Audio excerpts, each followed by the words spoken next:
Right now, you are never more than a few seconds away from a flame that is keeping you alive, and you have completely stopped noticing it. No other animal on Earth has ever tamed fire. Not one in 4 billion years, only you. Take fire away from humanity, and within a single generation, we would not just struggle, we would collapse. And not for the reason you think. Not because we would be cold. What is it about fire that a whole species cannot survive without it? And why are we the only ones chained to it? This is why humans can never live without fire. Here is the answer. Fire is a second stomach. It began digesting our food for us, outside our bodies, long before we ever swallowed a bite. That let our guts shrink and our brains explode in size. We are the only animal that can no longer survive on raw food alone. And everything you think of as modern, metal, engines, electricity, is just fire we learned to hide. To see how deep this goes, go back to the beginning. Picture an early human, 1,000,000 years ago, holding a burning branch for the first time and choosing not to run from it. Every other creature flees fire. That one ancestor walked toward it. It was the most important decision our line ever made. At first, fire was just warmth and light, a way to push back the freezing night in the dark. But then someone dropped a piece of meat or a root into the flames and pulled out something transformed. Cooking does something no stomach can. Heat breaks open the tough fibers and proteins your body cannot. A cooked meal gives you far more energy for far less effort. Fire pre-digests your food before it ever reaches you. And that changed our bodies permanently. Look at any other great ape.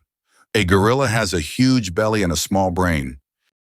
It has to. It spends up to half of its waking life just chewing raw leaves to stay alive. Once we cooked, we no longer needed that enormous gut, so over the ages it shrank. And all that saved energy flowed somewhere new, into building the most expensive organ in all of nature, the human brain. Your brain burns 1/5 of your energy just sitting still. A raw diet could never have paid for it. So this is the bargain that made you? We handed our digestion to the fire and spent the savings on thought. No fire, no cooking. No cooking, no big brain. No big brain, no you. And it is not just ancient history. Your body still lives by that bargain today. Your jaw and teeth are small and weak. Your stomach is tiny for your size. Your whole gut assumes the food arrives already cooked. People who try to live on raw food in the modern world often cannot keep weight on, and many lose the ability to have children. In the wild, on raw food alone, a human being would slowly starve, even with a full stomach. We are that dependent. But fire gave us far more than calories. It gave us the day itself. Before fire, when the sun went down, the world belonged to things with better night eyes and sharper teeth. A fire changed that. Predators would not cross its ring of light. For the first time, the dark was ours. And around that light, something quietly world-changing began to happen. People gathered. They stayed up past dark together, faces lit by the flames, and they began to talk. The hearth became the first meeting place, where stories were told, where plans were made, where knowledge was passed on. Much of what we call culture may have been born in that circle of firelight, in the hours the fire gave back to us. Fire also let us conquer the planet. It let us survive cold that would otherwise have killed us.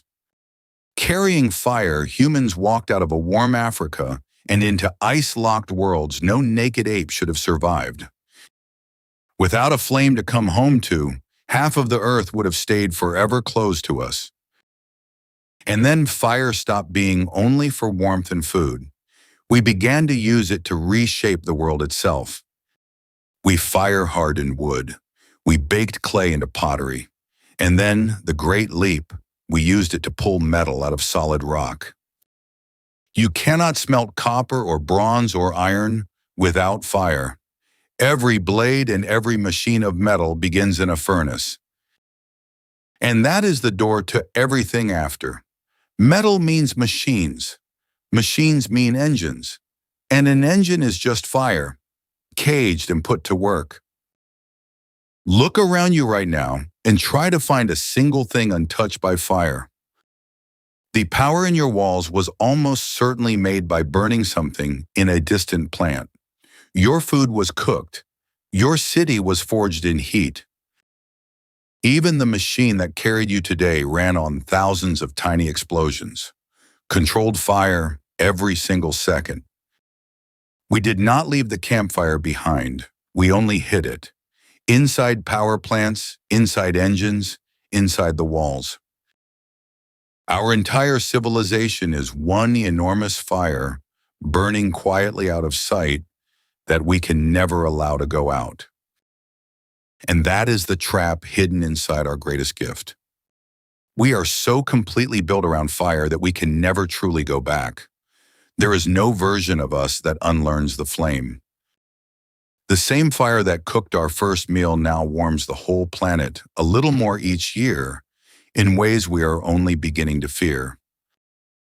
The gift that made us may also be the hardest thing we will ever have to control. But tonight, none of that changes the quiet miracle you can hold in one hand.